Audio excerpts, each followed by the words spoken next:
Gisalmutan sa 682 ka mga residente sa Digos City ang gihimong coastal cleanup drive sa Dawis Heritage Wharf niadtong Sabado. Giorganisa sa lokal nga gobyerno ang aktibidad pinaagi sa City Greening Program subay sa selebrasyon sa Month of the Ocean 2025. Sumala ni Mayor Joseph Fertich Cagas ang kalihukan ingon usa ka selebrasyon sa pagkonserba, pagpanalipod ug malungtaron nga pagdumala sa mga marine resources sa syudad.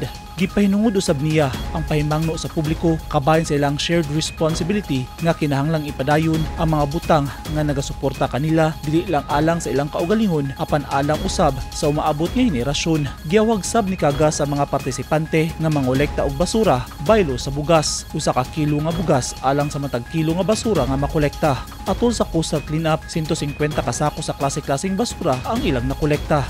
Ang aktibidad gisalmutan sa mga opisyal sa lokal nga gobyerno ug mga barangay officials kauban ang ilang mga functionaries. Apil sa misalmot ang mga representante o mga volunteers gikan sa nagkalain-laing ahensya sa gobyerno o pribadong institusyon sama sa 39th Infantry Battalion, BJMP Digos City District Jail, BFP Digos, Davao del Sur Marine Police Station, Philippine Coast Guard ug uban pa. Pinaagi niini nga inisyatibo padayon ang hugot nga panata sa lokal nga gobyerno sa Digos sa pagpanalipod sa natural resources ug sa pagpasiugda sa culture of sustainability alang sa kaayuhan sa umaabot nga mga henerasyon. Eugene Hinutan, Newsline Philippines. Stay safe.